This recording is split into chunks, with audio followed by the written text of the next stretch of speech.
बाबा तुलसीदास जी वो वाल्मीकि के साक्षात वाल्मीकि के ही अवतार थे बाबा तुलसीदास जी। और उनसे बड़ा कोई विद्वान अभी तुलसी के बाद नहीं पैदा हुआ है। शंकराचार्य जी आए तो तुलसी के बहुत पहले आए। तो शंकराचार्य ने भी बुद्धों के द्वारा जो सनातन धर्म का अपमान हो रहा था, सनातन धर्म कुचला जा रहा था, उसको भगवान शंकराचार्य ने आकर के बचाया।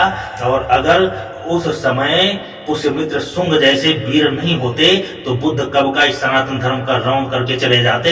लेकिन पुष्यमित्र शुंग ने पुनः फिर सनातन धर्म का परचम फैलाया, वो शंकराचार्य की शिक्षाओं पर चला। शंकराचार्य के बाद जो संत हमारे हुए, जो वास्तविक धर्म को बचाने वाले जो धार्मिक संत हुए, वो बाबा तुलसीदास जी हैं।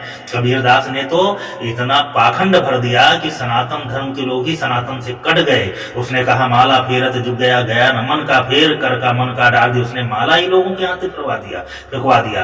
तो उसने ऐसा ज्ञान दिया कि कौन से काल्पनिक राम को कर दिया। वो भगवान राम अयोध्या में पैदा होने वाले दशरथ पुत्र राम, उनका विरोध कर रहा है और किस काल्पनिक राम को कर दिया उसने। और लोग उसकी भी बात मान करके पूजा पाठ, मूर्ति पूजा इत्यादि से सब लोग अलग हट गए, दूर हट गए, उसके पीछे चलने लगे। कैसा सनातन धर्म है, काशी में बैठ करके और भगवान को गाली देने वाला वह कबीर, और आप उसके भी अनुयायी बनते चले गए। इतना पाखंड भर दिया सनातन धर्म में। और सनातन धर्म कैसा तुम्हारा धर्म, कैसे धर्म के प्रति तुम्हारा लगाव रहा कि तुम कबीर पंथी बन गए, कबीर के पीछे भगने लगे। वो कबीर कबीर कबीर कौन होता है? कबीर कबीर माने वेद का वाक्य है। कबीर माने विद्वान होता है, योगी होता है, श्रेष्ठ होता है। उस कबीर के नाम से कबीर बना। उस कबीर से अल कबीर उर्दू शब्द लोगों ने चुन लिया, कबीर से अल कबीर बना। और उस कबीर के नाम से एक जुलाहे ने एक अनाथ बच्चे को पाया। आप जानते हैं कबीर का क्या इतिहास है, उसका कबीर नाम रख दिया। आज कहते हैं कि वो कबीर तो वेदों में लिखा है। अरे वेद में कबीर नहीं कबीर लिखा है, जिसका अपभ्रंश है तुम्हारा कबीर। और उस कबीर ने, क्योंकि उसके मन की कुंठा थी, जो उस कुंठा की वजह से उसने सनातन धर्म के ऊपर तमाम टीका टिप्पणियां किया और लोगों को धर्म से ही बहिष्कृत कर दिया। और काशी की विद्युत मंडली शांत बैठी रही, काशी की विद्युत मंडली क्या देखती रही। और वह व्यक्ति ऐसा उसके अंदर कुंठा थी कि मरते वक्त भी वो पूरे जीवन काशी में रहने वाला व्यक्ति, जहां पर काशी मुक्ति हेतु कर, जो काशी मरने के बाद मुक्ति का कारण है, भगवान शंकर स्वयं मुक्ति के दाता होते हैं काशी में मृत्यु पाने वाले लोगों को।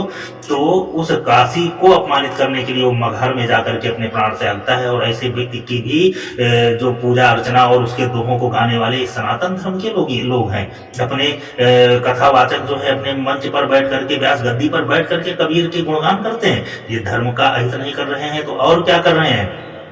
कोई कुंठित व्यक्ति, किसी ने भी कोई चंद लाइनें लिख दिया, वो तुम्हारा ग्रंथकार ही हो गया, तुम्हारा संत ही हो गया। आप जान ही नहीं पाते हो, कैसे सनातन धर्म बचेगा? अगर बाबा तुलसीदास जी ना आते तो सनातन धर्म शंकराचार्य के बाद पुनः फिर सनातन धर्म की छीछालेदर हो जाती। आप तुलसीदास जी के ग्रंथों को पढ़ें, आप तुलसीदास जी द्वारा लिखित रामचरितमानस पढ़ें, हनुमान बाहु पढ़ें, हनुमान चालीसा पढ़ें, तुलसी सप्तई पढ़ें। आप तुलसीदास जी के द्वारा जो भी ग्रंथ लिखे गए हैं उन ग्रंथों को आप पढ़ें। कहीं भी आप देखेंगे कि तुलसीदास जी ने कहीं पे भी बुद्ध का नाम नहीं लिया है। अब अगर बुद्ध अगर भगवान विष्णु का अवतार होता तो तुलसीदास जी से बड़ा कोई भगवान विष्णु का भक्त हुआ, जो भगवान विष्णु के रूप में ही राम को पूज रहे हैं। राम ही विष्णु है। शांताम सत्सतम प्रमेय मनगम निर्माण शांति प्रदम ब्रह्मासम उपनिषद मनीषम वेदांत वेद्यम विभुम रामाख्यम जगदीश्वरम सुरगुरु माया मनुष्यम हरि। वो हरि को ही भगवान राम के रूप में बताने वाले बाबा तुलसीदास जी,